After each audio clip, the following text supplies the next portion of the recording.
ก็อาจจะมีสักวันที่ฝันได้ป่าวินีเธอตายไปแล้วนี่ฉันไม่ตายง่ายๆหรอกแล้วเธอต้องการอะไรมาที่นี่ทำไมทวงความยุติธรรมไงแกทำให้ชีวิตฉันล้มเหลวพังพินาศแกก็ต้องพังพินาศตามฉันไปด้วยเธอบ้าไปแล้วฉันบ้าแกแม่ลูกคุณจะตายด้วยฝีมือคนบ้านี่แหละแกทำให้ฉันเป็นบ้าแกต้องชดใช้ช่วยด้วยช่วยด้วยช่วยฉันด้วยฉันไม่พ้นหรอกช่วยด้วยช่วยด้วยช่วยด้วยใครก็ได้ช่วยฉันด้วยโอ๊ยปล่อยนะใครช่วยแกได้หรอกไม่มีใครช่วยแกหรอกฉันบอกแล้วไงว่ายังไงแกก็หนีฉันไม่พ้นหรอกช่วยด้วยจะไปไหนจะตายเลยอย่าตายแน่นึงดุดาว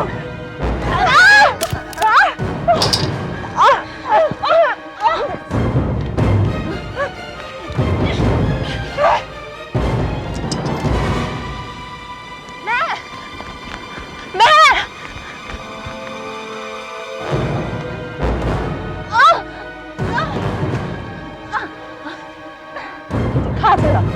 ฮะแกจะฆ่าฉันเหรอเดี๋ยวสิหยุดไม่ทัวสิฆ่าฉันให้ตายใช่ไหมมีดขึ้นมาเลยหยิบมีดขึ้นมาเลยฆ่าฉันให้ตายไม่ตายแกนั่นแหละต้องตาย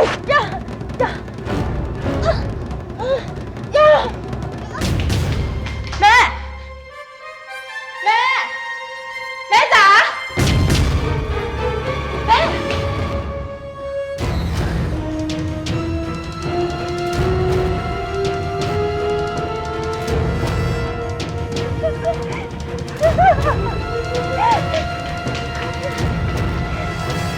ม่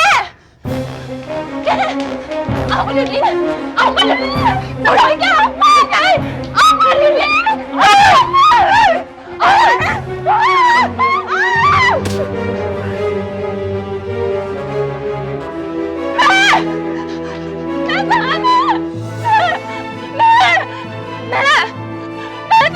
แม่เป็นยังไงบ้างกับแม่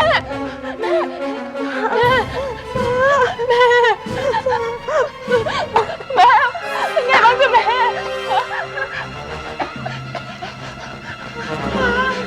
เดี๋ยวรีบไปกันเถอะแม่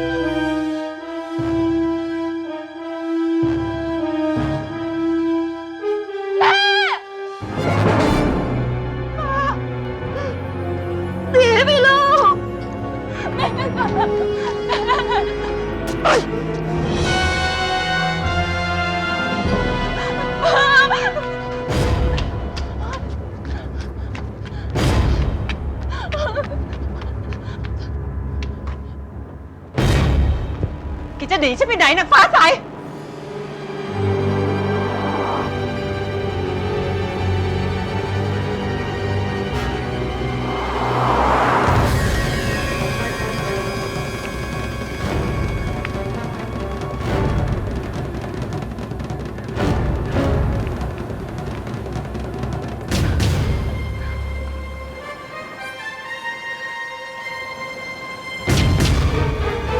ฟ้าใส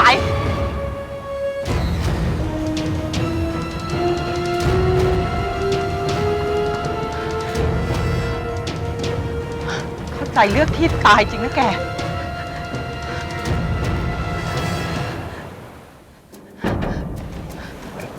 อย่านะ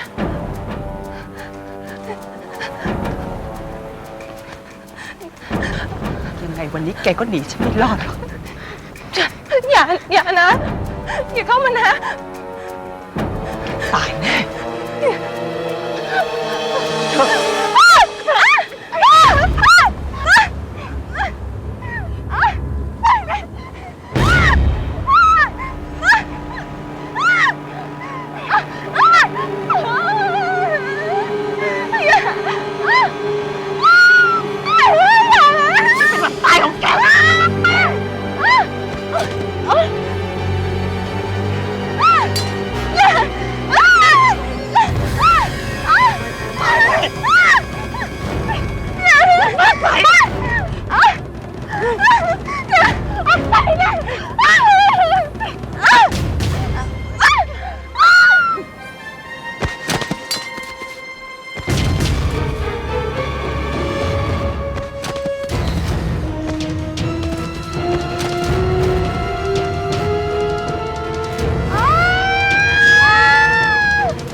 จับมือช่วยไปที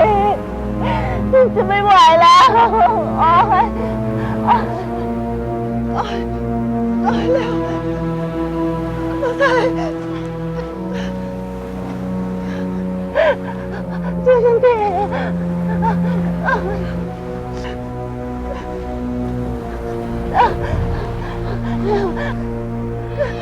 เร็วเร็วสิป้าแม่อย่าไปเชื่อเขา